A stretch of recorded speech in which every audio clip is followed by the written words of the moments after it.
गुरुप्रदोष व्रत कथा. जो प्रदोष गुरुवार येतो त्याला गुरुप्रदोष असे म्हणतात. गुरुप्रदोष व्रतामध्ये महादेवाची पूजा करण्याचा कालावधी सायंकाळी 5:51 पासून 7:21 पर्यंतच आहे.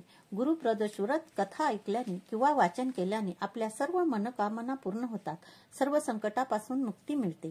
जीवनात सर्व सुख समृद्धी प्राप्त होते. संतती प्राप्ती होते. कुंडलीत गुरुग्रह बलवान होतो. पितरांचा आशीर्वाद मिळतो. भगवान शंकर आणि भगवान विष्णू यांची कृपा प्राप्त होते. हे व्रत केल्याने 100 गाय दान करण्याचे फळही मिळते.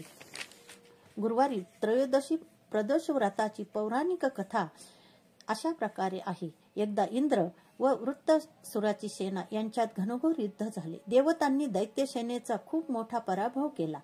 दैत्याचे खूप सैन्य मारले गेले. त्यामुळे वृत्तासुराला खूप राग आला आणि तो स्वतः युद्धाला आला. राक्षसी मायावी रूपाने त्याने अति विक्राळ असे रूप धारण केले. सर्व देवदेवता घाबरले आणि गुरुदेव बृहस्पतींकडे गेले. तेव्हा बृहस्पती महाराज देवतांना म्हणाले, मी तुम्हाला अगोदर वृत्तासुराचा परिचय सांगतो.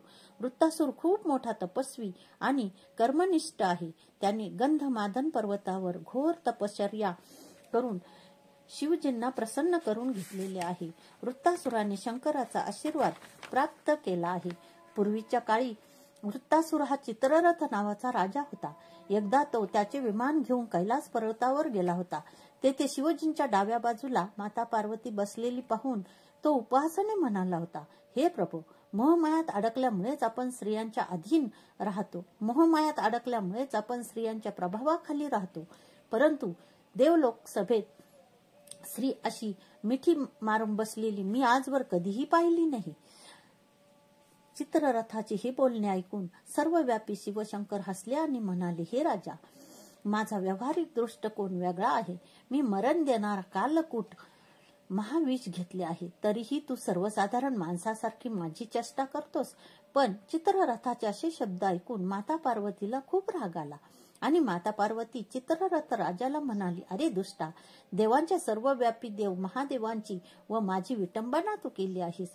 मी तुला अशी शिक्षा देईन की तू अशा प्रकारे संत महात्मे देवांची तसेच कोणाचीही चेष्टा करण्याची हिंमत करणार नाहीस. आता तू राक्षसाचे रूप धारण करून विमानाच्या खाली पडशील असा माझा तुला शाप आहे.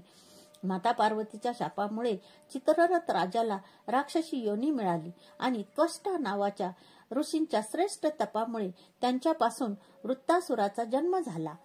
गुरुदेव बृहस्पती पुढे म्हणाले, वृत्तासुर हा लहानपणापासून शिवभक्त आहे.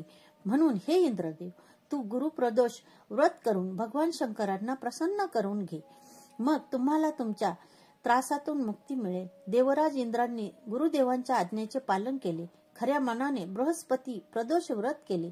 गुरुप्रदोष व्रत केल्याने भगवान शंकर प्रसन्न झाले आणि इंद्रांनी वृत्तासुरावर विजय मिळवला आणि देवलोकात पुन्हा शांततेचे राज्य निर्माण झाले.